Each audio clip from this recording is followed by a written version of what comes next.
Go live still? Oh, there we are. You know what? Let's not be pussies.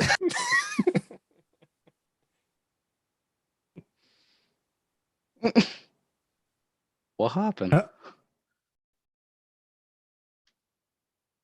Hello to all you Patriots out there in podcast land, and welcome to episode 274 of Canadian Patriot Podcast, the number one live podcast in Canada. We're recording on December 7th. It's December 7th, 2020. As always, I can't read the show notes. Joining me tonight are Gavin, Dave, and Marty. That, and we'd love your feedback about the show. So send your feedback to feedback@CanadianPatriotPodcast.com. Sorry, I've got prepper thing still up here on my side too. Yeah, or just go to the webpage. There's a form you could fill out that sends you the email if you don't want to use your email thing. Check out the podcast, Spotify, iTunes. Leave us some reviews there. That'd be nice too. Yeah, feedback. We want it. Send it. All right. Thank you, Gavin. We need your help to support the Canadian Patriot Podcast. Visit the Patreon at patreon.com/CPP and become a Patreon. You can get a better quality version of the show for just $1 per episode. Show you're not a communist. Buy a CPP t-shirt for just $19.99 plus shipping and theft. Visit Canadian Patriot Podcast homepage and follow the link on the right. It's time for my favorite segment. That's called What Are We Drinking? We're going to go around this screen on my screen. I don't call them today. I'm all confused. Something is weird with my Zoom. We're going to go down the row, starting with Dave. Dave, what are you drinking? Drinking some Sleeman. Just beer. It is beer. Gavin, are you going to be simple. okay? Yeah, I'm good. Just choking on my drink because apparently I forgot how to drink. Happens to the best of us. What are you failing to drink? I am failing miserably at drinking Jack and cherry Kool-Aid. Every time you say that, it still doesn't sound good to me. It's actually really good. Like cherry bourbon is a thing. So like cherry Tennessee whiskey is kind of also a thing. And then cherry Kool-Aid and Tennessee whiskey is absolutely a thing, at least in my glass at the moment. Like a thing. Yeah.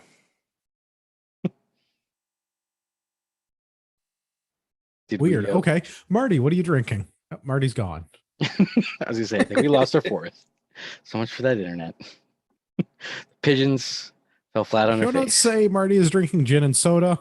I don't know what to believe. Well, we have no reason to believe that he is not drinking gin and soda. There's no way to confirm this information. Want to remind everybody to be doing their Patriot Challenge, asking Patriots to do 5 things every day to be a better person. Exercise for 45 minutes, practice practical skill for 10 minutes, read a book for at least 15 minutes. We have a whole selection of books that you might want to read along with as part of Book and Rifle Club.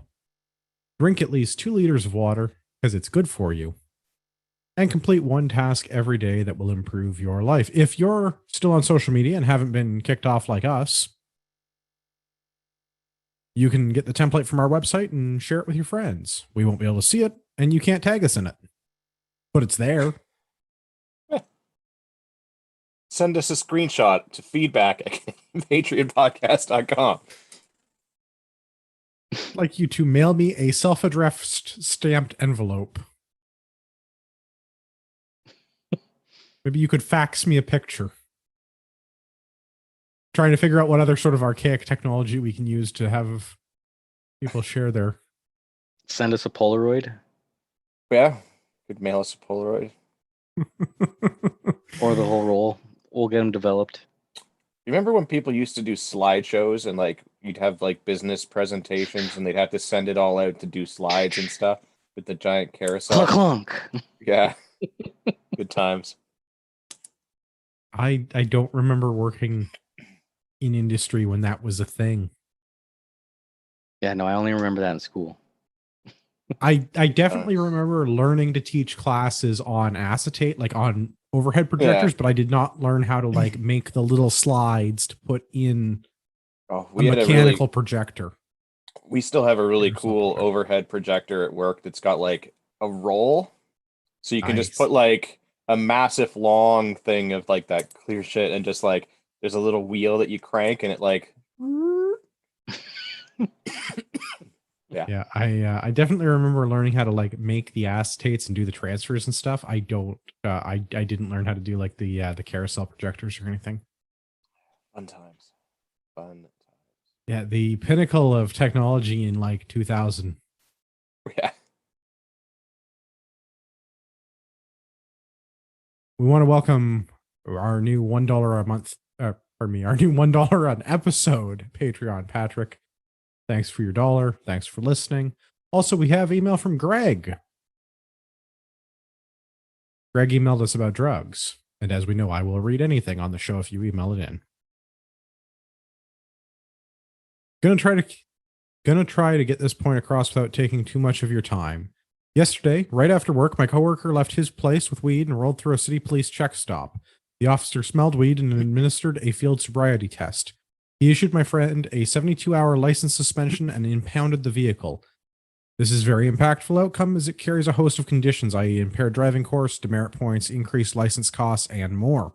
All this is done on the keen observation of the so-called trained expert without a shred of actual evidence.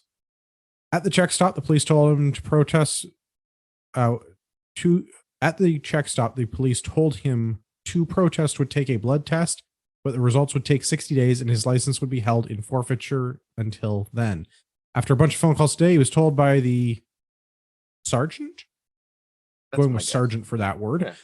The only thing to appeal is 3-day license suspension, but the process would take longer than 3 days. There's no way to appeal the $175 impaired driving course, the $265 tow and impound fee, or the demerit points unless he was charged with a criminal offense of DUI. But since it was only a temporary license suspension and there was nothing to appeal except the $360 charge of weed in a non-governmentized container, which he says he will not contest. Since he was not criminally charged for the DUI, he doesn't even get a day in court. Law enforcement's trained expert pass judgment in the field on my friend has virtually no path to justice. Am I wrong in thinking this is a shitbag deal? So, votes for this being a shitbag deal? Yeah, I mean, Yeah, so everybody's got their hand up. There's no chance to defend yourself, whether it's right or wrong. No. Hands are up for this being a shitbag deal, which I think we all agree this is a shitbag deal. But there is opportunity, deal, a dime bag deal. Yeah. Episode title. Yeah. No, but on the side of the road, you have to now walk home and get a cab. Like, I don't know. Well, so yeah, okay, I mean, so that's it's a crappy situation, 100%. Also, yeah, the government didn't actually legalize marijuana. Yeah. And you didn't follow the rules for the part that they legalized. So you broke the law. Your friend broke the law. And I think we all agree that it's a stupid law. Yeah. I'm not a degenerate. I don't smoke marijuana much, but shut up. But if you broke the law and it's supposed to be in a government container and the police catch you with it, these are the consequences. Yeah, that's why this is to not break the law. Like if you have it in the government container, then it's good to go, right? But still stupid, still a bad law.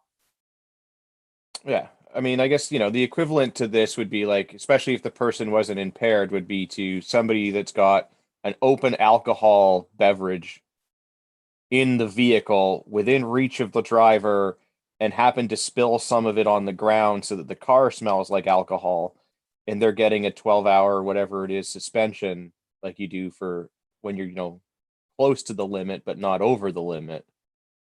I mean, yeah, you could appeal it, but like, as you haven't actually been charged with a crime. Well, and I think this is where the problem lies with this is that there is an appeal process, but the appeal process is long and unsatisfactory. And it's longer than the punishment. Yeah. And I mean, you get your license back in 3 days, or you fight this in court and you don't have your license for 2 months. And I mean, you got to look at it this way. So do you either just take this and deal with it and just pay it, or go to court and say, okay, well, I wasn't impaired, but my pot wasn't in a government approved container. So now they drop the impairment fine because it's not a charge, but fine, and then slap you with a different fine that may or may not be more money. Well, I think that's All the at thing your you got to do expense is to like get there, and like time value and all of that, right? you have to do that cost benefit analysis as is this worth taking a principled stand on or not? And I mean, Yeah. I would say generally you should be taking the principled stand and making the Crown work for it. But Yeah. I'm also in a position where if I get my license suspended for 60 days, I probably have very little impact on my life. Yeah. Take a lot more Ubers. Well, that's what I mean. Like, I get the, daddy Uber duty on duty over here, and we'll get Ian to drive me around or whatever. Yeah. But yeah, I mean, like, yeah, it's a shitty deal and it's a inconvenient. stupid thing. Like, but that's the whole dumb thing about the way that they went about legalizing. And for those that can't see, I put the air quotes over legalize pot because they didn't. They just highly regulated it. Right. So, I mean, all of that to say this is dumb. Yes, I think this is a shitbag deal, but I think that that Greg's friend in this case also had legal recourse that he is not exercising for one reason or another. And I think you need to make a value judgment on your time and money. Is the other charge more or less? Is it worth the effort? Can you do without your license for that long? Do you have the chance of winning and getting back the impound fees or skipping the impaired driving course? Or like, is it worth doing it just to do it? Is it worth the principle of the matter? Yeah. I don't remember what the term is. There's a legalese term for when you do that, like prima facie or something.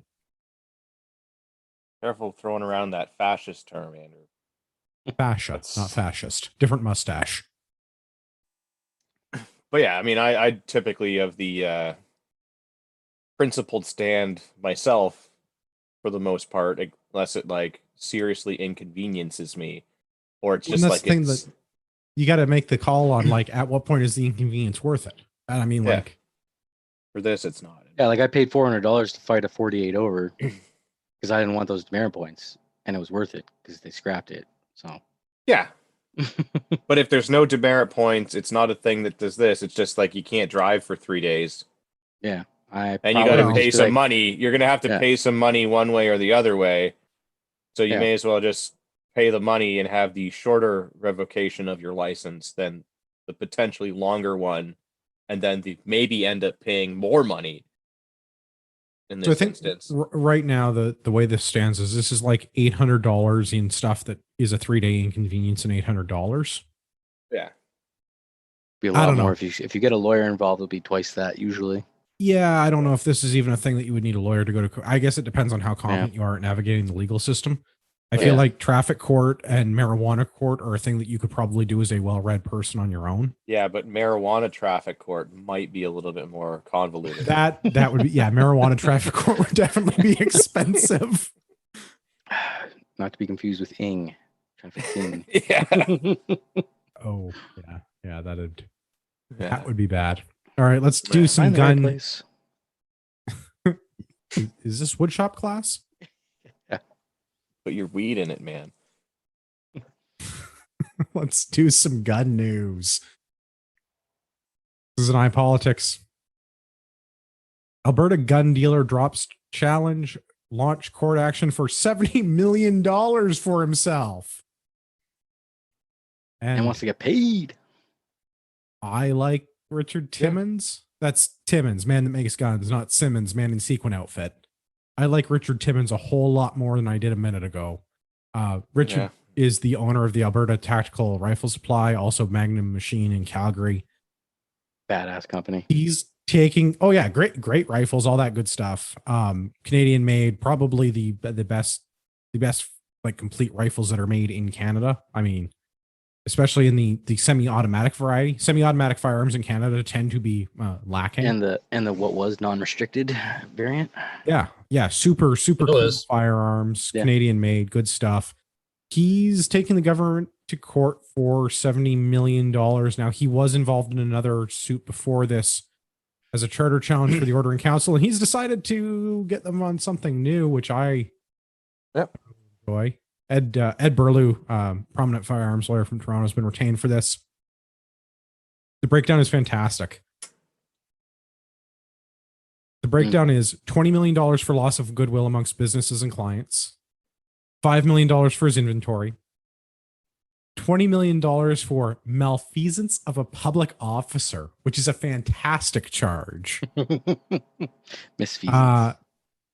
And then I think he's got another $20 million in punitive damage, $500,000 at a breach of his charter rights, and $60,000 in statutory damages for the confiscation and loss of his personally owned firearms. I think we should point out who the public officers are in this case. Yeah. Giver. It is none other than those RCMPs. It is those RCMP. Yeah. And I believe it is also the Right Honorable Bill Blair. Oh no, Chief Firearms Officer, I think, right? Yeah, Is it just Chief the Chief Firearms Fire? I Officers, thought they were also getting Edmonton Bill Blair and Calgary on as Special malfeasance. RCMP in Unit Ottawa. So the CFO for Alberta and Yeah. the Firearms Advisory Lab in Ottawa, I thought they were Yeah. also naming, maybe that's a different lawsuit. I thought they were also planning to name Bill Blair in this.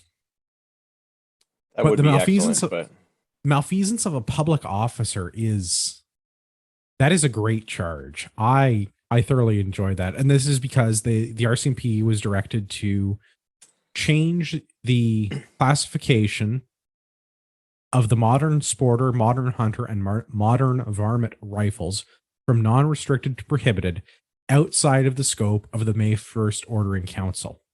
This is the thing where they changed the it's the not the FRT. registrations, the FRT, firearms yeah. reference table days after the Ordering Council. Like weeks. And by days, like this was weeks after. Yeah, it was weeks. yeah. I think And, for Alberta, but I mean, it was over they changed a lot of firearms on the FRT over a span of weeks. Yeah. I think, I mean, I there think are it was still in June when it happened, to be honest with you. Yeah, there's still a few, it seems, that are trickling through where some changes are made. But I mean, again, like this is kind of my stance on the whole thing. The ATRS series of rifles have been determined by the RCMP and the Firearms Lab and all of that, all of these experts, that the ATRS model of rifles are not AR-15s. Therefore, they were non-restricted sporting rifles because they had the 18.6-inch barrel, et cetera, et cetera, et cetera, and followed all the other criteria to be a non-restricted. The RCMP has not once issued an official retraction of that. Therefore, those things are still considered non-restricted, in my opinion. And like now, they're going and saying that they're not. And it's why it's brilliant. Like, I think it's great. Yeah, and that I they're think going that's after these. And that's one of the things that I think that they're looking at as part of this lawsuit is that in the FRT, the FRT listing for the ATRS like rifles, the modern sporter and such, it specifically said in the FRT that these were not AR-15 variants. And then what they did was at the time of the ban, they edited the they edited what's the term for like the registration within the FRT to remove the wording saying that this is not an AR-15 variant, and then banned it as an AR-15 variant. Which they've basically done to many other rifles that are basically similar in approach, where they took the internal specs of an AR-15 and changed the outer specs to make it not an AR-15, which is brilliant and follows Canadian law. I wouldn't even say that. I would say what they did is they created a semi-automatic rifle that had used some common, off-the-shelf, readily available components that also fit into an AR-15. Yeah, and several other rifles. Yeah. I they hope created- he wins a lot of money. I hope he gets a lot of money. Yeah, it sucks that we awesome. we will be paying that money, but at least at least it goes to a good Get on cause. the acceleration train. Yeah.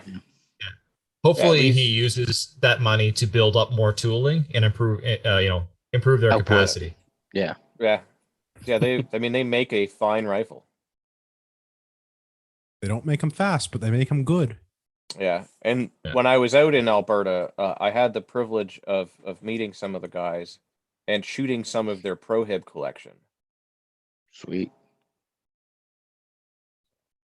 Well, let's talk about our prohib collections. This is on the gun blog.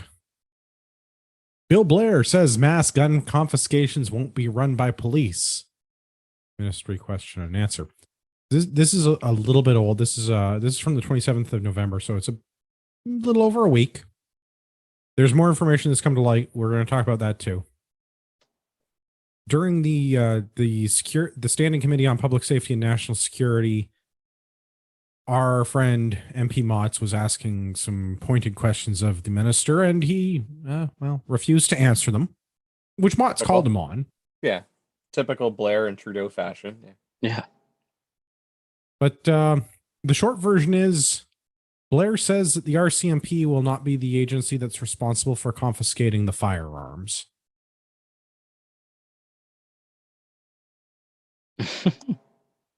We don't know how much it's going to cost. We don't know who's going to do it, but it's not going to be the police. Well, Please, sir, we wish to have your firearms. You must hand them over now. We know who's going to hire the people, at least now, that are going to be the ones to come and take our guns. Well, let's talk about one other thing with what Blair said before we talk about who might be tasked with taking the firearms. Was the piece that caught my attention the most was listening to Blair and Motts have their debate. And the comment Blair made, it isn't my intention to have law enforcement administer that program. That would be very expensive and, in my opinion, a very inefficient way to do it. So the people that are responsible for enforcing the firearms laws in this country, the people that are responsible for advising the government on the firearms laws in this country, the people that are responsible for the technical classification of firearms in this country shouldn't be tasked with being in charge of the firearms that are in this country? That's making way too much sense over there. Just wait. Yeah. Let me ask a different question here. Let's assume that this order in council goes through and all these are prohibited. Who is allowed to possess prohibited weapons in the country? People with the appropriate prohibited license. So if they're not issuing prohibited licenses, we can't possess them. Firearms, people with firearms licenses can't possess them, and the RCMP isn't going to be doing the confiscation. So what class of citizen is going to be doing the confiscation that will? I know it's a different agent of the state. The only other people that have prohibited firearms in this country that are not the police or the military. Exactly. That's my only thing I could think of. That who else can possess them? Random person can't just come to my house and take guns because they're not licensed to possess them. They would then be possessing prohibited firearms without a license. So it has to be somebody that can possess prohibited weapons. I follow what you're saying, but I don't give the government that level of credit. I expect they would actually have a third party doing this where they would just grant them a firearms business license and somehow bless their employees to be handlers. Right. Mm.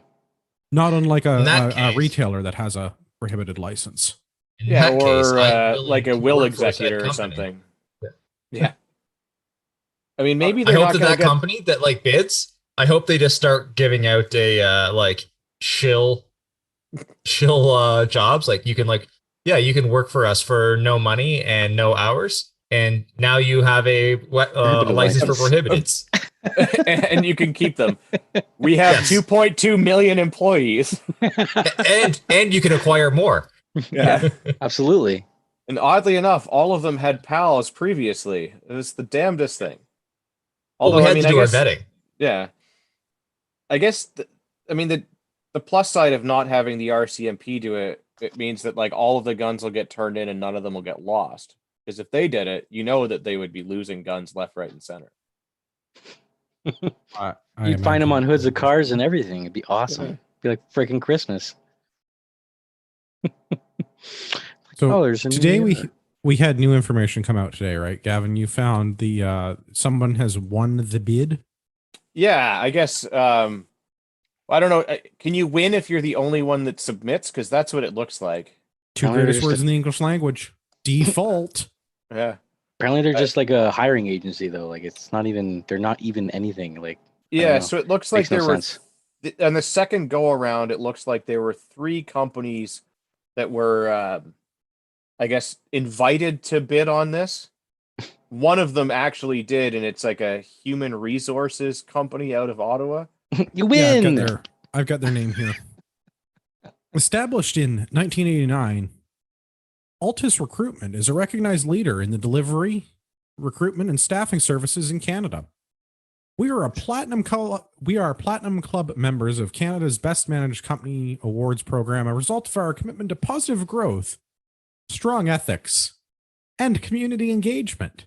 It's got to be the Anyone best. looking for a practical short-term assignment or a long-term career will find that Altus Recruiting is the only HR partner in the nation offering a wide array of employment possibilities. Yada, yada, corporate bullshit. Now with an FBL. Yeah, it's got to be the best practical joke that ever practical joke. Like it just sounds like how it's could a this company that hires IT people and project That's managers? what I mean. and Like this things doesn't make for- any sense. They're probably just like, we didn't even want to win this. We did this on a bet or something at like a poker game. I am shocked that more companies didn't do this and they were like, ooh, snap, easy government money. Nothing will ever actually get done though. That's the funny part. There'll be But if you 5 just years keep- of overruns. And that's why I'm surprised that nobody bid on this RFP. True. We should have just done Well, it. you had to be invited to bid on it. Well, you couldn't just bid on it. Yes, you can't just bid on it. But I'm surprised that only a few people or a few select agencies were requested to bid on it. Only one of them actually did. And I'm surprised that people were not lining up at the liberal trough to just get money. Like, Yeah, especially just, like, right now with the money printer going. bags of cash running down the street. Oh, We're gonna do the Bags of survey. cash It's in going to one be hand and $500 bags of million. illegal We guns have, in the other. we have to do $500 million for a survey so we can figure out what we got to do next. I imagine that like the company got the news and they're excited because they won the bid, and then they realized that they were the only ones that bid on it, and I'm sure the owner was like, "Shit, I could have easily asked for a lot more money," and they probably would have done it. And then they're like, what the hell do we even have to do? I'm curious how they're going to structure the contract. I'm curious how they're going to administer and enforce this. And obviously, we have a lot of questions around the collection aspect of this, but it all, I think, still stems on the government needs to pass some laws. I'm curious how they were even able to tender an RFQ, let alone award a contract, and how they're going to structure a contract, considering that they have not put a motion towards Parliament to do this yet. Well, and that's the real mystery, right? Because nothing can be done until it becomes an actual law. Okay, yeah, okay. They passed the order in council, whatever. That's an administrative change to law. We talked about this a bunch on the show. It's not black letter law. It's administrative. It's a regulatory change. This So is it not how shifted order in stuff council from is A supposed to to be B, done. but yeah, they still can't take our stuff, and they certainly Well, can't. They can, because nothing is going to stop them. But they can't sign a contract for something that hasn't been approved. Yeah, Right. That's the part that I want to figure out how they're trying to hoodwink, well, everyone on this. Yeah, it's just honestly, I feel like it's purely just to make it look like they're doing something in the eyes of the untrained, the other side. This makes it look like they're doing something, and that's literally all it is. Just take it at that. It's just there's a headline saying there is progress, even though we all know it's just makes no sense whatsoever, and it's a complete. and maybe this is hogwash. my tinfoil hat here, but like it's interesting how coincidentally this comes out like a day or 2 days after the 30th anniversary of Polly Souvent.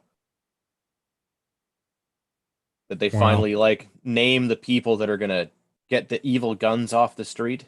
Probably the same people. Subsidiary. Is that what you're thinking? No, it's just like interesting timing, right? Like here's this, tragic incident that like the gun ban people have been going on about 30 years, and how somehow magically banning guns will stop events like this from happening. And Trudeau gets up at the thing when he does the 30th anniversary remembrance speech and says, we're going to finally get rid of these evil guns. and all of this. And then sure enough, a day or 2 days later, whatever, they announce who's going to do it. So interesting timing for it all. Yeah, It I is mean, a I little don't bit think suspicious. yeah. I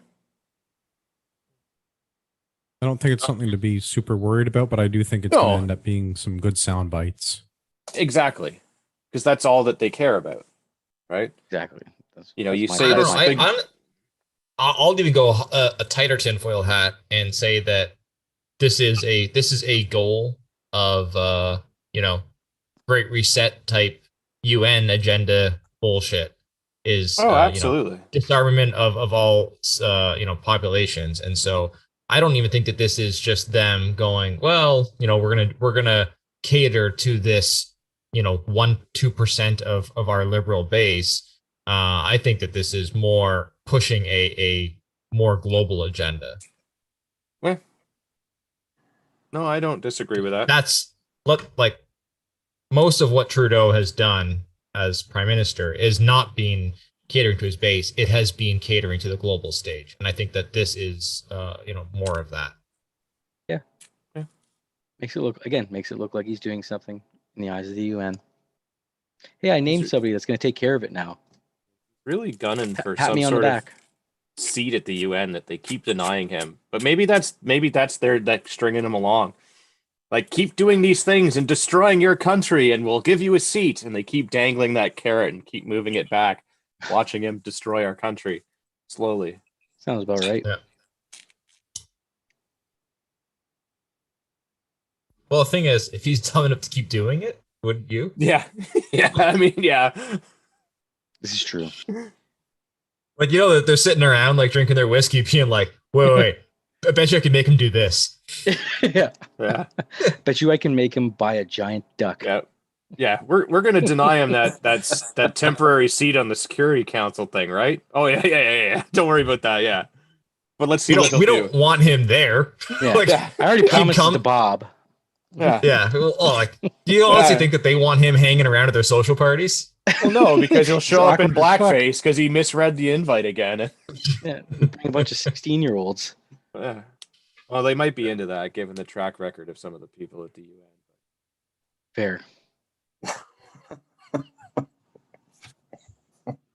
Terrible. We defund the UN already. I did on the UN.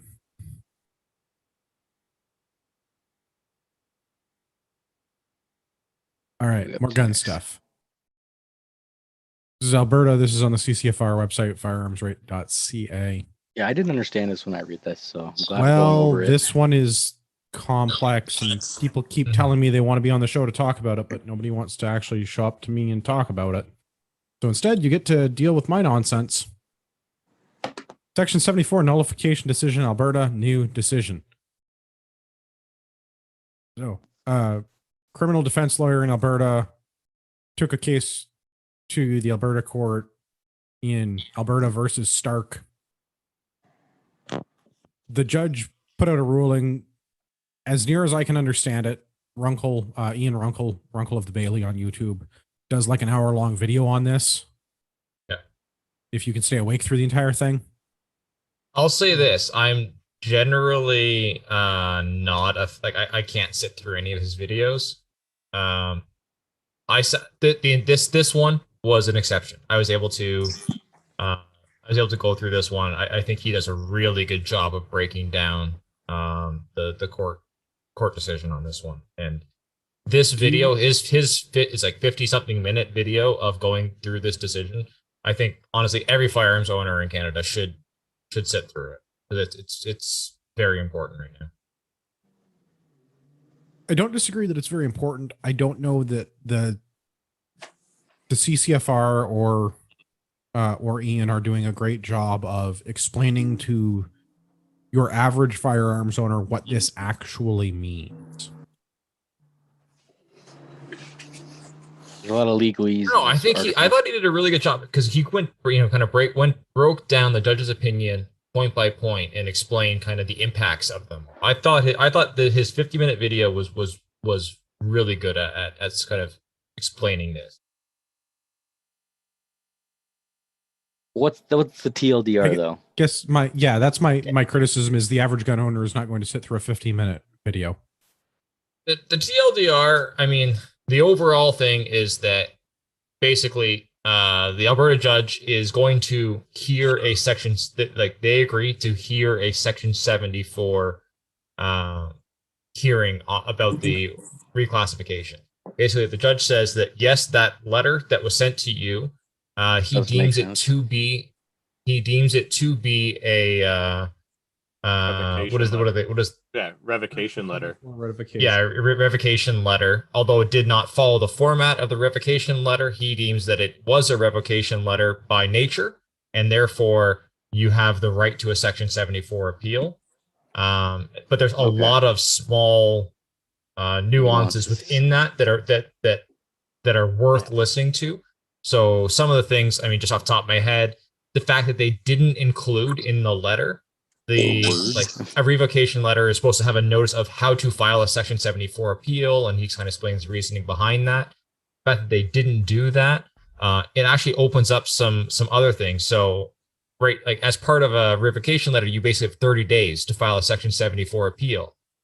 Well, they also didn't follow the rules where they're supposed to issue the how to file appeal, and therefore there's a good chance that you can say, well, they didn't explain how to file an appeal. I didn't realize this was a real revocation letter. Mm-hmm. Now that I know it's a revocation letter, I want to file my appeal now. Yeah. Okay. And so basically you might be able to throw out that 30-day limit and we can all file appeals today still.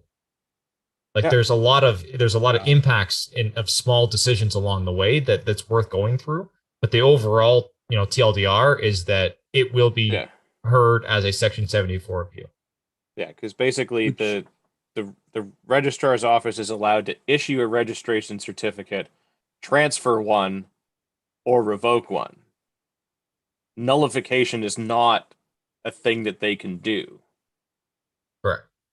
So, and the other thing is that the order in council says nothing about revocation or nullification of these registrations. That's the whole thing that doesn't make any sense. If we're allowed to have them for 2 years and or they're going to get grandfathered, why are our registrations getting revoked? It doesn't make any sense. And there's prior case history showing, like back when I guess C68 in the 90s, that people could get grandfathered in as long as they had maintained a valid registration.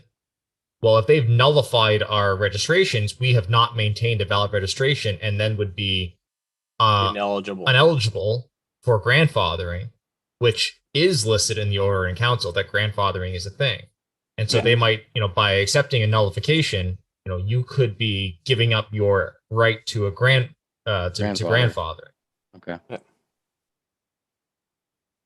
I'm curious how this case goes because I think that definitely this is need going to to set a precedent. Close attention to this. I think the other thing, this was, I got a bunch, well, I shouldn't say, I got several messages from several concerned firearms owners that wanted to talk to me about this as though I should have some sort of leading legal theory on this. I'm not a lawyer. I don't even play You one look on the very internet. lawyery. You look lawyery. Wow, I think I've heard you say that you played one in the bedroom every now and again. Sorry, I didn't mean to be offensive. Well, whichever. I don't know why. No one actually made the time to come on the show to talk to me about it, despite the fact that I said I would have people on the show to talk about this. The way that I understand this right now is it maybe applies to Alberta, maybe. So depending on what the government versus Stark outcome is, I'm sure the Crown will appeal it if they lose. I am positive that it'll get appealed.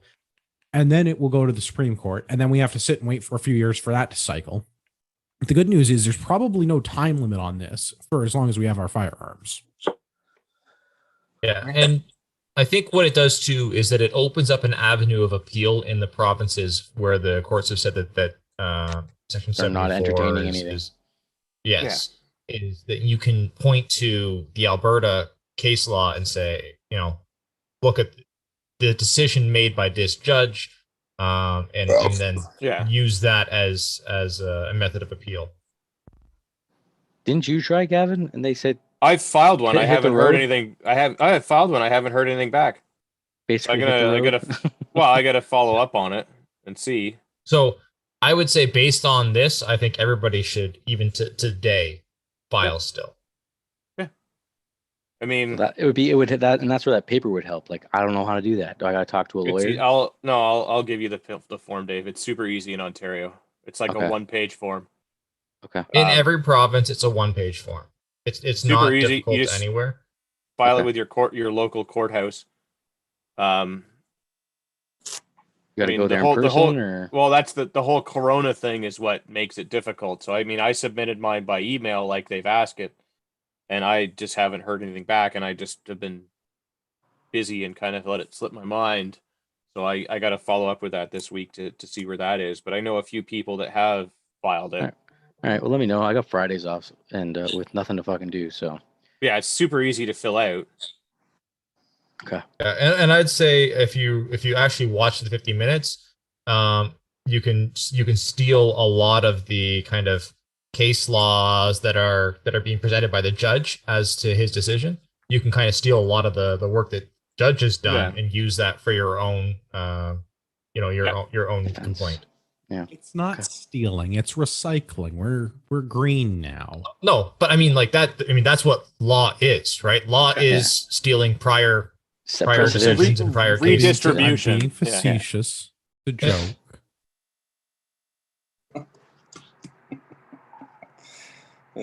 Fuck. All right, onward. More gun stuff. Sort of different, sort of the same. Following up on the Nova Scotia spree killing from earlier in the year, of which firearms were one of the implements of destruction. More information's come out. Half? I don't think it was half. 22 victims in total. Yeah. I think less than 12 that were killed by a firearm. Well, it's good that they keep calling him the Nova Scotia shooter then. Yeah. Well, accuracy is important in journalism. That's why we do an entertainment show. Yeah. So on the National Post, new documents detail the guns, all illegally obtained, used by Canada's worst mass murderer.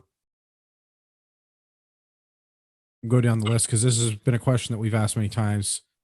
2 semi-automatic rifles, 2 pistols, and special ammunition boxes designed to carry extra bullets, which I'm pretty sure they mean are magazines. I'm like 90% sure that they mean magazines. Ammo cans? And were they They look designed to scary and carry military-like? extra ammunition, or did they just have the rivet removed so that they carry the standard amount of ammunition? I'm gonna go with like the normal size magazine. So the you didn't go I and don't know. those, Maybe like, they mean it's like one of those Amazon boxes that are way bigger than it really needs to be. That's what I mean. Like, it looks like a scary ammo can. You know what I mean? Or maybe 'Cause he it's went and big got those, like, bulky, those made of add-on plastic. base plates that are like a +2 or a +3, so he had extra rounds. The ones that flip around. I'm pretty confident that there was an Amazon box full of ammunition in the car with them. if there was an Amazon box full of ammunition, each one would have been individually packaged and it would have been super hard to open. Yeah, and they would have been damaged because they threw them on your front stoop. And Just like today. potentially stolen. Yeah, just like today. Wow. There's no you way- guys, there's no way you you would've GTA had people have. There's no way he would have had a firearm that would have had the capacity that would have taken like a box-fed magazine. Is that what they're talking about? Well, the No, firearms in that's definitely what questions- they are attacking about. We'll just be Yeah. I'm just being a jackass because I disagree with how the media is reporting this because of the special magazine boxes or the special ammunition boxes. I see. Because it's just a magazine. I'm pretty sure it's just a magazine. Yeah. The firearms in question, we finally know what they are. The media has released those details. Colt law enforcement. Unless carbine, he's which- like welded some tube on the bottom of it or something like that, where I he's doubt actually it, like but I mean that's customized it. the problem with the I doubt lack it. of accuracy in the news, because yes, it's Yeah. likely a magazine and it wasn't altered to hold more ammo. It was unaltered to hold the amount of ammo it was supposed to, designed not a for. reduced amount. But whatever. Likely. Yeah. Accuracy. Colt law enforcement carbine, which is probably an AR-15. I really doubt that it's that wonky 9mm Colt from the 80s. No, it's probably like a one with like the front sight post and the tubular plastic handguard. Yeah, it'd be like a 6920 or some other kind of like may or may common- not one that's have in a the carry picture. handle. Yeah. Yeah. some sort of common AR-15 type rifle. Ruger Mini 14 showing up again in another spree killing in Canada. I don't know why homicidal maniacs prefer the Ruger Mini 14, but they seem to. Too much Those 18 growing up, maybe? It's those expensive magazines. This draws them Maybe. in. A Glock pistol and a Ruger P89. The Mini 14 is the only firearm that was purchased in Canada, allegedly. But The not other by him. firearms, certainly not. I should say, I should not say certainly not. That's editorializing. Reading from the article, the Mini 14 was purchased legally in Canada, but it is unlikely that it was bought by Wortman, who did not have a firearms license. So Like, why do they got to say it like that? It wasn't bought legally by him, but I'm sure he bought it illegally. Like, why can't we? Why do we have to like skirt around the fact that it just he didn't get it legally? Like he bought it I off the don't black know. market. We don't say Only- unlikely. Yeah, Yeah. it just isn't Impossible. Because He he just doesn't have a didn't. license. I Thank you, would Marty. have thought it would have been impossible for him to purchase any kind of a firearm without a license. Yes, Well, that's how it works. Well, speaking of the way the media is trying to spin this situation, I heard a report where they were talking about a pistol that was obtained in Canada, and they failed to report the fact that it was taken off a dead RCMP officer that he had shot. That's how he obtained it here. So Yeah, that I'm was rumored early on. I don't know that that's necessarily the case. I think it does say it in this article, I believe. I'm pretty He did- sure the he did take the female officer that he shot. He took her sidearm. Yes, but the question was Yeah. whether he used it or not. That's what I wasn't. yeah.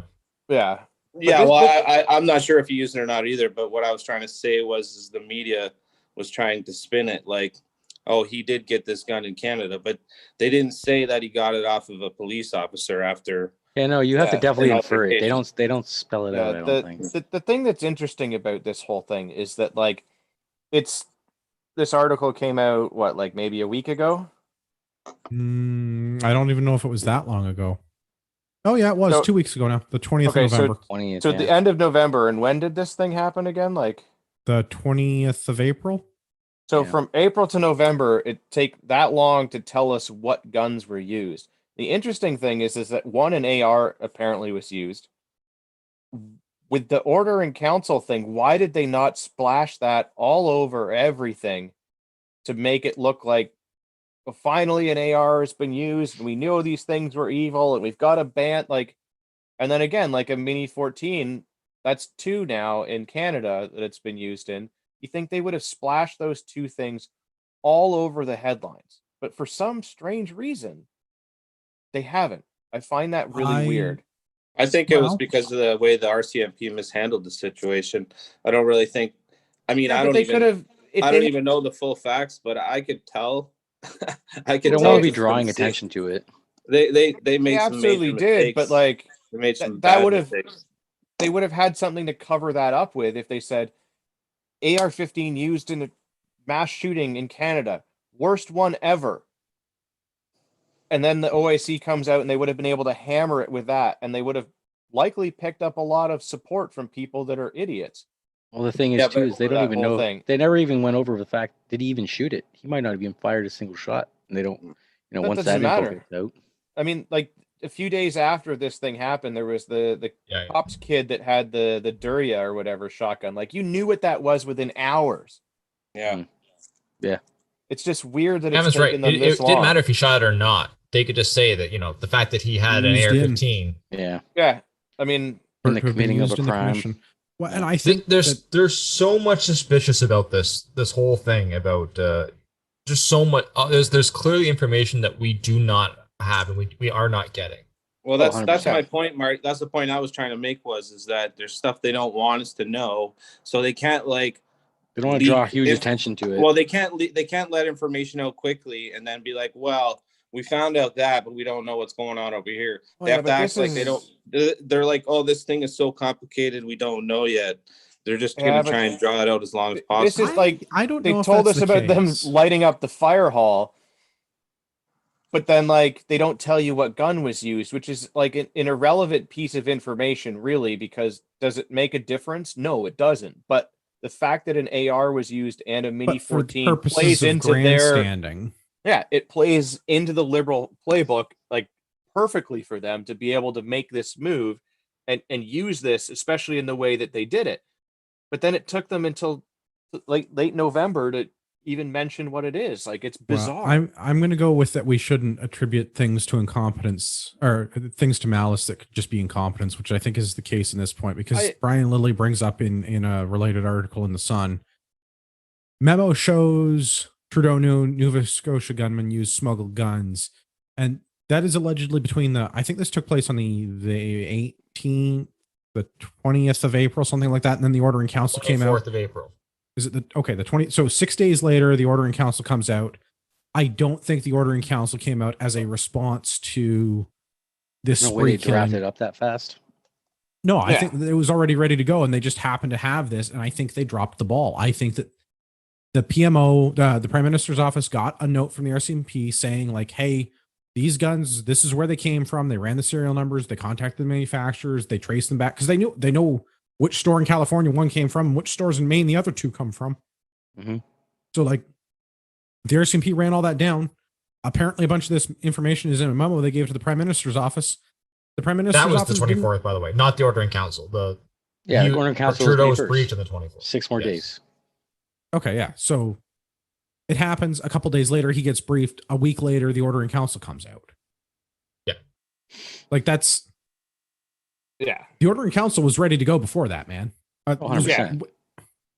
Oh, yeah. Absolutely. They were When just this waiting for something happened, for like, this to drop. Trudeau was just stroking it. I mean, he was so excited. Yeah. Up and down. He, Yeah. he was finally prepared for something. Up and Yeah. Yeah, he's like, I've got something for this. Just wait. Yes.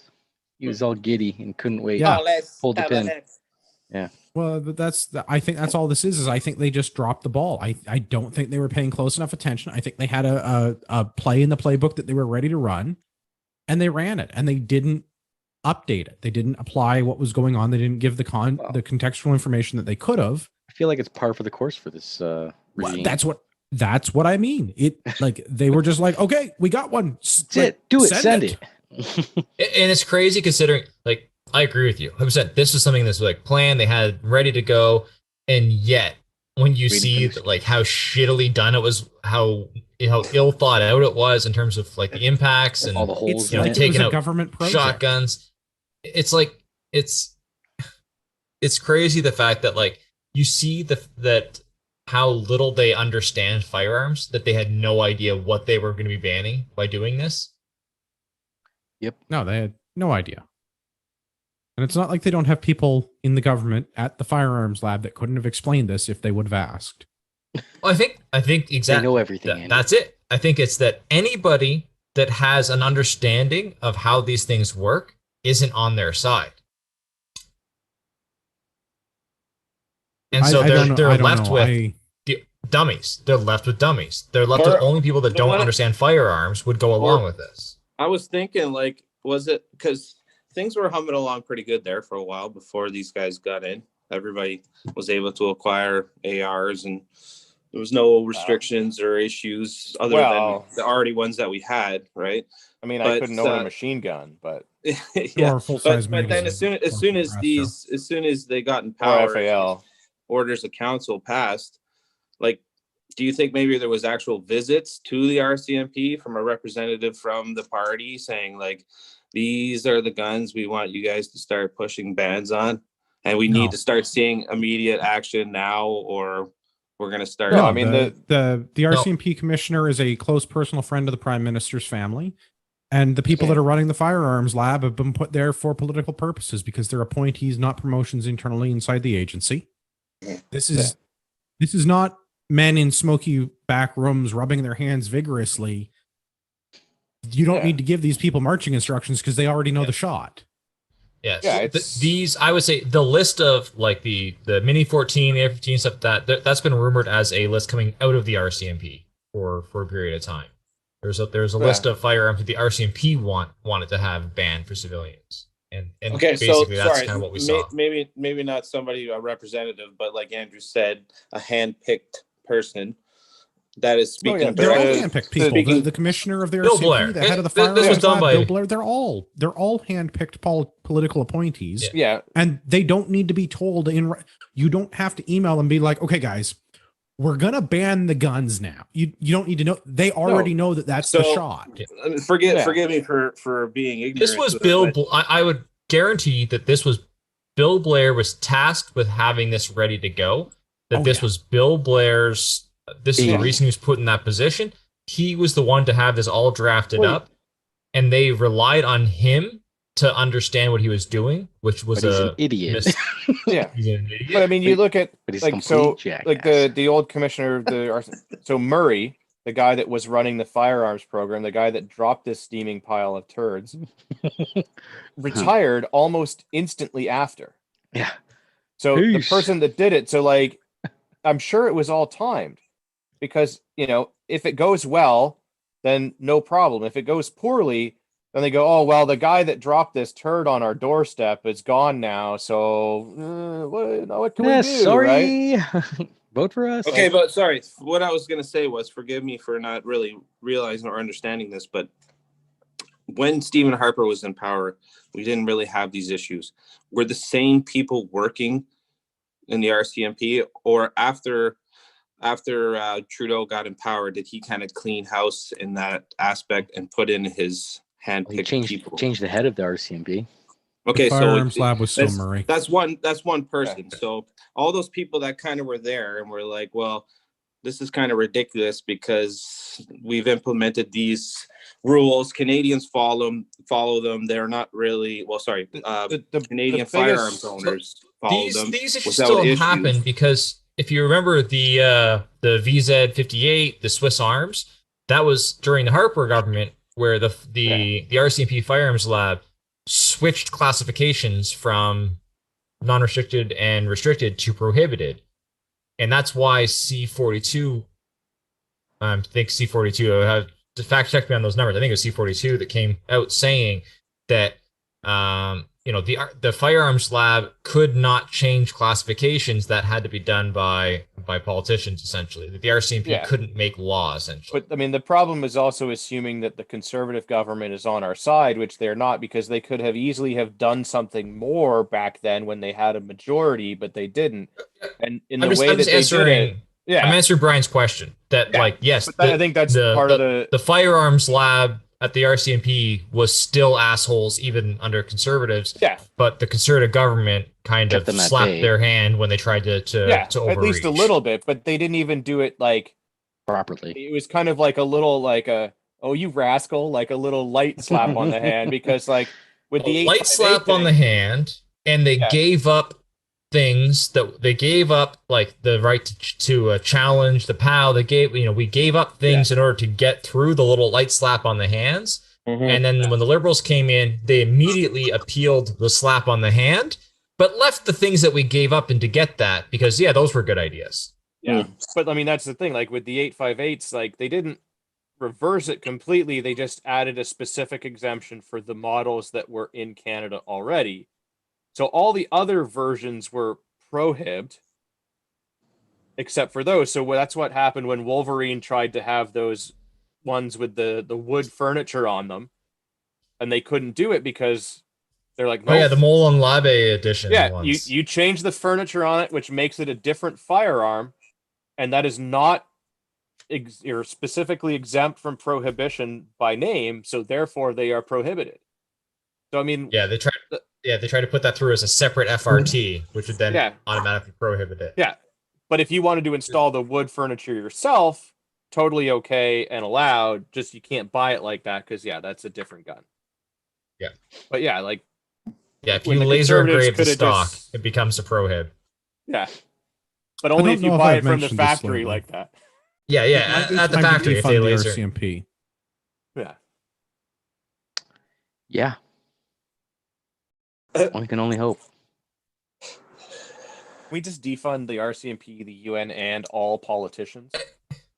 I'm honestly, on board. It does come down to as much you want to, you want to use local police.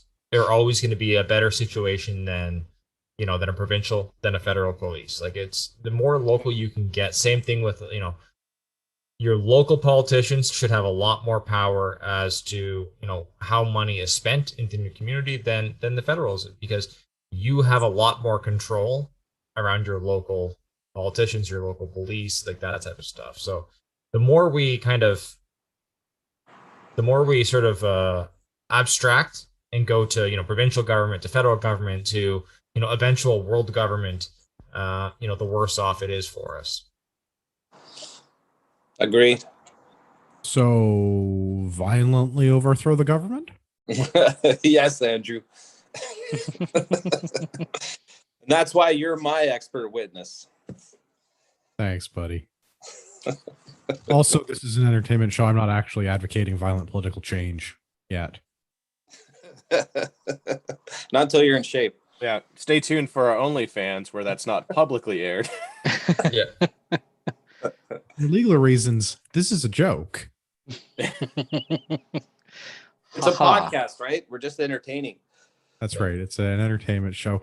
I think I'm going to turn hosting duty over to Gavin here for a little bit, so that he can regale us with tales from the barbecue. Nice. Yes. Front hand fucking experience So- here. Yeah, I guess as some of you may know, there was a little incident at a barbecue place in Etobicoke, which is Ontario. It's sort of a little suburb of Toronto. Little suburb. Yeah, and It's it's where Doug Ford is it's from. the turd beside the shithole. Yeah, That's where I was born in Etobicoke. It's the dingleberry, as it were. yeah, it's where Ford is from. So like Canadian Trump. Yeah. But there was a gentleman by the name of Adam Skelly that was running a barbecue establishment there, that the recent lockdown 2.0, lockdown harder, affected him, and that he was unable to allow participant or customers into his restaurant. He was still allowed to do takeout orders, but he could not allow people into his restaurant to sit down and eat a meal there. He was upset by this and took to social media and basically said, screw it, I'm opening my restaurant anyways, and I'm going to allow people to sit there with no mask on, because less than 1% of all of the COVID deaths in Ontario have been linked to restaurants and retail. Of course. I guess that those would all mostly be retail over restaurants, because even in like the pre-corona times, social distancing at restaurants was a thing because nobody likes eating a meal next to people they don't know. But I digress. So, he posted on social media, so people were going there. They came and, issued him citations and warnings and all of that fun stuff. And then early on a Thursday morning, after a giant group of people went the day before, the cops came in at like 6 o'clock in the morning under direction of the Toronto Health Unit, something like that, and changed his locks on him. So he shows up in the morning, locks are all changed, puts out a call on social media for a locksmith. And then I saw all of this going on and had several friends message me and say that I should go to the establishment with some tools. I decided that I was going to go there for lunch. I was trying to get there the day before to support somebody that I feel is doing the right thing, despite not necessarily being the legal thing. Although I guess that's debatable, it seems. I did not open the door, but I did go there to wait for some delicious barbecue. And, as I was there, more and more and more people started showing up. I had a chance to speak with the owner, and hopefully we're going to get him on the show. I'll get into that a little bit more later. But anyways, I'm there with my girlfriend, Angela. We're there just trying to get some barbecue. And it's more and more starting to look like a giant protest, which is awesome. Anyways, the owner shows up. They say that he's not allowed into his restaurant, and that if he goes into his restaurant and opens for business, he's going to be arrested.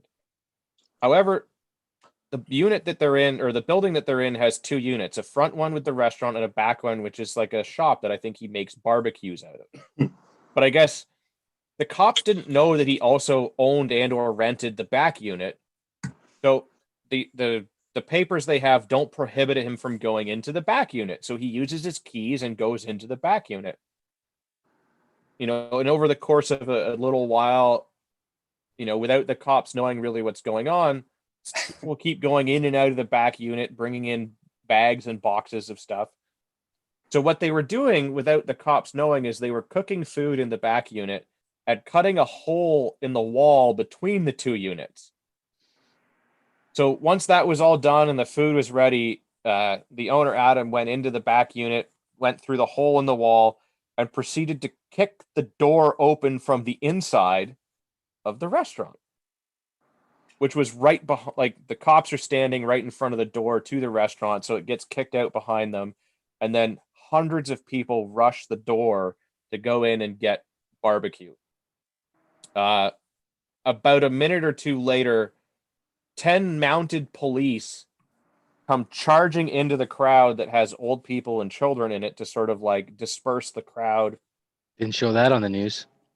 Adam gets arrested and dragged out. Some guy tries to like bear hug him and pull him away from the cops and starts swinging at the cops. So that Adam and this other gentleman get arrested. There were speakers there, like on a giant like loud phone and amplification system, giving speeches. So the crazy Russian guy that's like the anti-mask guy that's been traveling around was there speaking. Some other guy, Chris, that apparently is part of like the Rebel News thing, was speaking. What's his name? Brian Menzies was there in the crowd and actually got knocked over when the door was kicked out and everyone rushed. And if you watch the video that I posted of that on the Canadian Patriot, you can actually see him get trampled. For freedom. There was a former OPP officer that was up there as well speaking, telling the cops to stand down and that this is not constitutional. So it was a pretty eventful day. I mean, like the left likes to say, like it was mostly peaceful. In this case, though, it actually was mostly peaceful, other than, like I said, the one guy that took a couple of swings at some cops. And then there may have been one guy that spat at a cop and then the cop had his hand around his throat. But other than that, it was, like no fires were set. No, it was pretty peaceful. The only fire that was set was the barbecue. Oh, yeah. And I didn't even get a piece of barbecue. I was gonna say, did you get any barbecue? No, I did not Of course he manage to didn't. get any barbecue. But I saw the Rebel News report they did on that. It was pretty funny. That guy that's doing all those anti-mask protests for the coronavirus down at Queen's Park, he was there with them. Yeah, and he was like the same day. Yeah, he's all like tatted up or whatever. Yeah, the same day there was a protest at Queen's Park, and they left that protest and arrived at the restaurant as well. But Adam got arrested, and part of the conditions of his bail are that he is not allowed to go on social media and go live on social media, especially. What? So, how is that possible? That's what the judges have deemed his. Isn't that like free speech? That's like telling somebody you can't go talk. You made the mistake Oh. of thinking that we have free speech in this country. We don't. They're not saying that he Can't have hate speech laws and free speech. Yeah. And also, like, social media isn't necessarily the public common. So they're not stopping him from going out into the street and saying whatever he wants to say, or from going on the news. And by that, I mean mainstream media, and saying whatever it is that he wants to say. He's got a bit of a hard-on for the mainstream media, doesn't he? Oh, he has a, I'd call it more of a hate-on. What if he did that he this, called Gavin? them zombies? What if he, like let's say it was you and you were banned, but I was beside you and I went live and happened to point my camera at you? No. So I am in talks with him. We're trying to get him on the show to figure out a way to do it that does not violate his bail. Yeah, his bail conditions, because we don't want that. That bail wasn't cheap either. $50,000 to get out on bail now. Yeah, and sorry. Yeah, what else is he this facing? is a dangerous individual. He tried to serve sandwiches. Yeah, he tried to sell delicious Texas barbecue sandwiches to consenting customers. How dare he? This story kind of upset me because I am born and raised in Toronto, and Sorry. it was ridiculous because not that long ago, a 12-year-old boy got caught in crossfire, and they still have no idea who was involved in that or leads. But this guy was, like you said, just warranted 30 cops lined up around his building. There was. Oh my god! And they brought down like the whole force on this guy. It was pretty ridiculous. I thought there were at least 30 cops there, if not more. At least. And the thing is so stunned as the next one. A little birdie told us that there are 800 open cases right now of known creeps and subhumans that are distributing child pornography on the internet. And you're going to send 30 cops to stop a guy from selling barbecue sandwiches instead of going in and looking into even a single one of those 800 open cases, because somehow this guy selling sandwiches is more important than stopping people that are actually committing horrible crimes. Well, the government's never going to investigate themselves, though. Yeah, the government and the media should be happy and see what they've done. They should sit back and go, we've done a really good job. Yeah. Look how much people are freaking out. They're shutting down this little poor sap. I mean, people are so riled up about coronavirus that they support actions like this.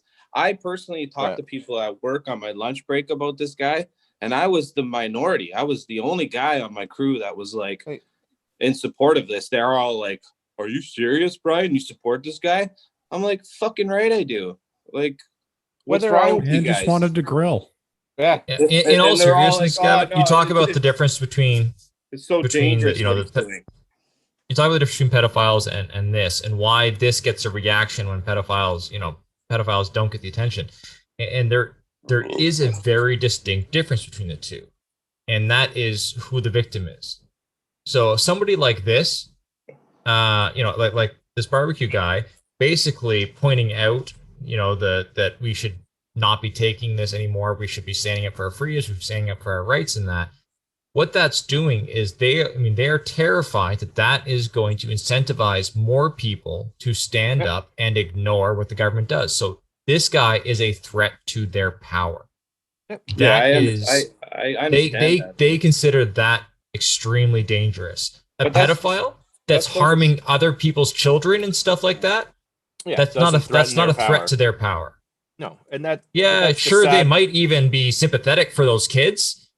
And so, when we get time, then we'll look at it.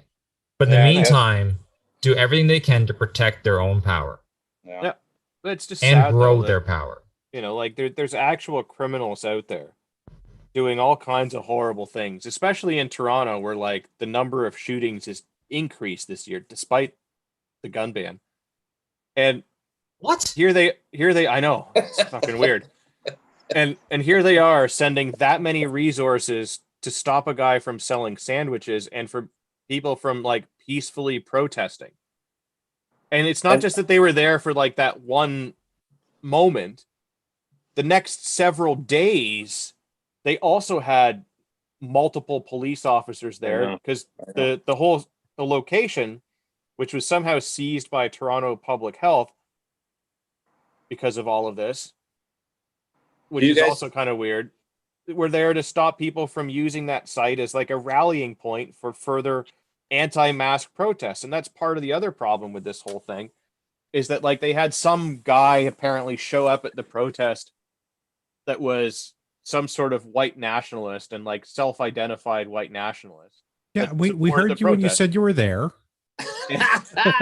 and then like typical fashion, the media takes a hold of this, and it's like some unknown dude shows up that's like marginally offensive. Oh, shit. And all of a sudden, the whole crowd is offensive. And then like everyone's like, oh, it was just a bunch of white people. As someone that was there, I can tell you that it was not just a bunch of white people. It was pretty diverse, actually. And everyone was there. Toronto. I mean, come on. Yeah. And everyone was there supporting this guy and his right to run his business and provide for his family. It wasn't an anti-mask protest, which is also the other thing they're trying to do. It's this guy should be able to have the freedom to decide what he wants to do, as should the customers. And if he wants to run his restaurant in order to be able to provide for his family, and people willingly want to go there and eat food at their own risk, knowing the consequences, they should be able to do so. I agree. Oh, and I heard it on the radio. We all understand what's going on. Yeah. Like everybody is aware that this virus exists at this point. And now people should be able to make decisions, understanding what's going on, what the risks are, make decisions themselves and decide, what is appropriate for their risk level. I actually heard a great sort of analogy for this whole thing on the radio the other day. And it was like, should you wear a mask? And if you're in the thing that the corona is real and as dangerous as or whatever it is, and that masks do something, the answer is yes, you should wear a mask. But the government shouldn't be able to do that. And people go, oh, well, it's, you got to look out for everyone. So yeah, the government should be able to point guns at people and tell them that they have to wear a mask. And you go, okay. But like, we live in a world where like AIDS, syphilis, gonorrhea, and all these things exist. So like, if you go to have sex, you should wear a condom. Right? Yeah. Well, should the government tell you that you have to wear one? There should be a guy in the room with you with a gun to your head saying, strap it up, buddy. There's a difference between, yeah, you should do something because it's the smart thing to do, and the government telling you that you have to do it. Just to be clear, we are advocating for eugenics at this point, right? Because I feel like a lot of people should be forced to have to wear condoms. Yeah. But like, that's the thing, right? Like, if you told people that the government tells them that they have to wear condoms, you have a bunch of people that would lose their freaking minds.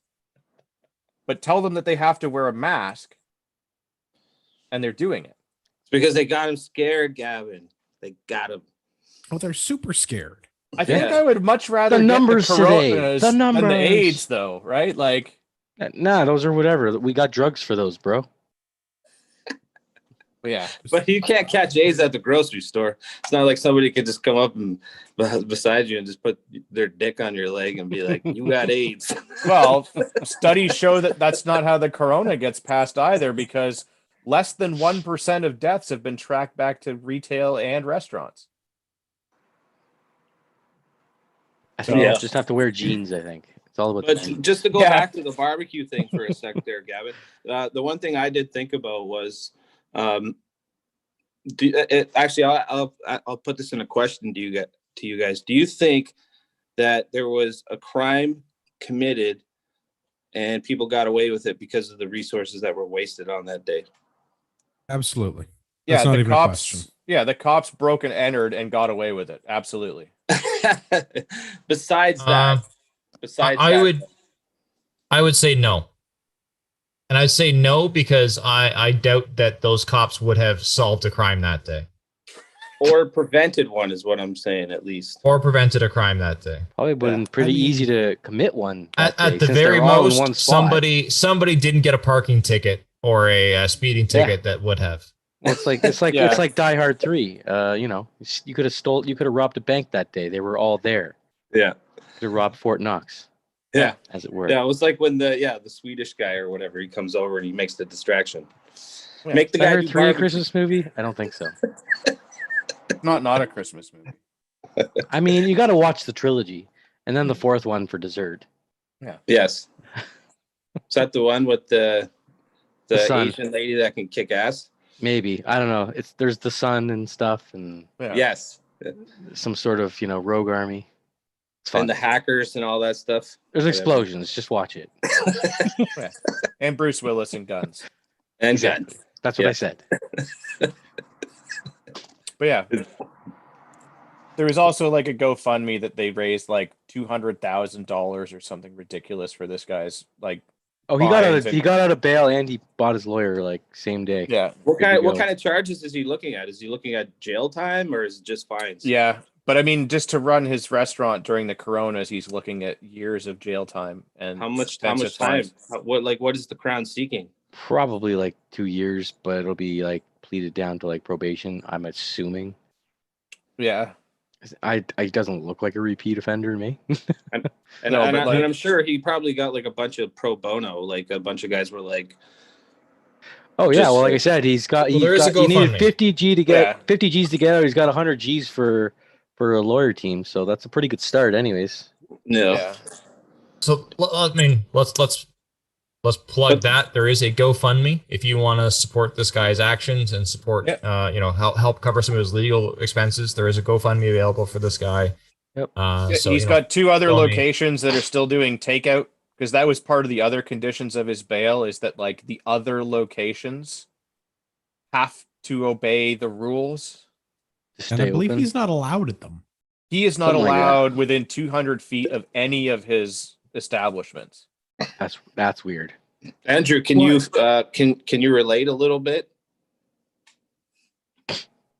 I'm not barred from anything within 200 feet of anything. I'm not sure what you're getting at. You're just I not can allowed go- on the internet. Yeah, I can go- You can't get to Ragnarok. Sorry. Oh, yeah. Oh, No, I thought you were talking about Facebook's not a. schools. That cuts Yeah, I deep, bro. thought that we were cuts doing like we were going back to the Yeah, pedophile sorry. thing, and it was I like should have I don't like where this is going. Cut it. Cut it. Cut it. Yeah. Cut. No, I do feel bad for this guy because I don't understand. I mean, I understand that he was in contravention of the Open for Business Act or whatever we're calling this nonsense in Right. Ontario, that he was not enforcing the mask rule. But I mean, That's not his responsibility. it's also not his thing to enforce. Like, I mean, It's I a dumb guess as rule. business It's in owner, his there's- establishment. His establishment. well, I no, don't know. there is, because I'm trying to figure out how you square that, right? So if he had a liquor license, it would be his job as the proprietor to ensure that the liquor laws are being obeyed, right? Of Yeah, his but they- license, yes, Yeah, but that's because but not if he's at a different. Yeah. But them saying Right, we have to so- wear a mask, is that law? Well, but that's what I'm saying. Like, so if you want a bar, Yes. And some guy comes in and gets drunk, you're not supposed to serve that guy anymore, and you're supposed to tell him to go home and sleep it off or whatever, right? Take his keys, Yeah. prevent him, or you're supposed to tell him not to drive and offer to call him a cab and do all of these things to maintain your liquor license. Yeah. So, as a condition of operating a business or having the necessary health stuff in place to make the bylaw people happy, the health board happy, as a business owner, do you have to enforce the mask thing? Because it's not a bylaw. And Is it's it- not a condition of your business license. Right. So No, that's but what I I'm think like. the reason why people get like the owners get so upset about that is because they've probably had city bylaw people come over and just read them the Well- riot act. Like, if I come back here and I see somebody without a mask on, you're gonna get A. B, Well, and so that's apparently what is happening, is that like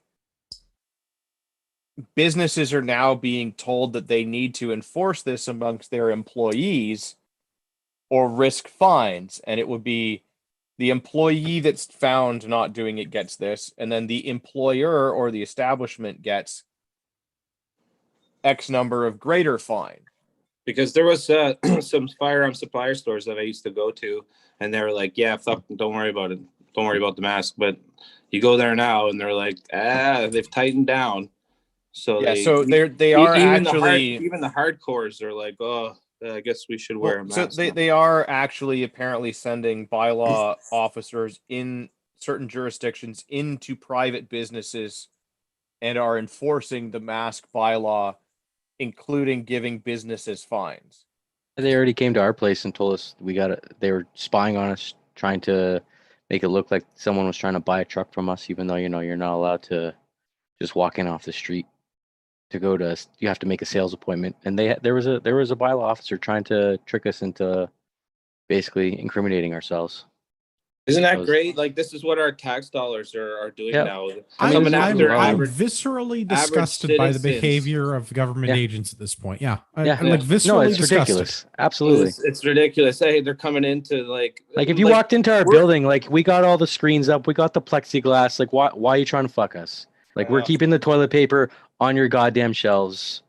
Get off the D. You know what I mean? No, but Like, you know what I don't get though is like we're their customers. We're the ones that are paying the taxes and like following every Yeah, like, we're fucking not the ones you every have to worry rule you about. guys want. But You're still, making another one of those still common they're like fallacies. going This is like undercover just to try to find us slipping a little bit and just to Yeah. fuck us. Just like, oh, we caught you. We caught you. this is the same mistake as thinking that we have freedom of expression and the right to free speech in this country. you're not paying their salaries. You're just impeding them from directly taking the money out of your bank account. It's their money. Yeah. You're just holding it like you're in the way of them having it. Ah, That's a tough way to look at it. On Well, that that's- vein, watch the recent video clip with Christian Friedland talking about how I'd really the stimulus rather money not, is- but we'll probably do that next week Oh because my Yeah. god, that not was climate change Barbie, not my favorite politician. oh my god. I was like, what is she talking about? Is she actually saying what she's saying right now? Well, let's deal with that next week. I don't want to get into it this late. In the... Is it the one where she's eating barbecue dog, or is it a different video? No. I said not climate change Barbie. Oh, December book club. We're doing Fahrenheit 451 by Ray Bradbury. And if you don't have an official Big Luau shirt, you can get yours on Amazon if you buy the book or do anything through our affiliate link or go to bigluau.biz and get redirected to Amazon. If you buy things on Amazon, we get a portion of that revenue. I try to put that towards hosting for the show. Sometimes because the way gift cards work with Amazon, it ends up buying my family other things. And then I pay for the show using my credit card. So it all comes out in the wash. Yeah. Where can we find everybody on the internet? Let's go down the stack. We'll start with Gavin at the top on my screen. you can find me on the gram, Urbex GTA, all one word. you were cooler. Dave, where can everybody find you? Also find me on the grams, Diesel6223. I'm there. A little slow on content right now. It's the winter months. We're hibernating. Fuck that. I was at the range. Get out there. Get some. We're procuring items for awesomeness. Maybe not in the near future, but to come. Nice. Marty, where can everybody find the show? find the show at facebook.com/Canadian Patriot Podcast or at instagram.com. Say what? Patriotpodcast.com/feedback or email us at feedback@CanadianPatriotPodcast.com. Yeah, email us or I guess Gavin can still post things on the Facebook page. I don't know what they are unless he also sends me a copy of the video, which I appreciate it greatly. Brian, is there a social media thing, public internet thing that you want to plug? Not really, but if anybody wants to get a hold of me, I'm on Facebook. Brian Cornell, Facebook.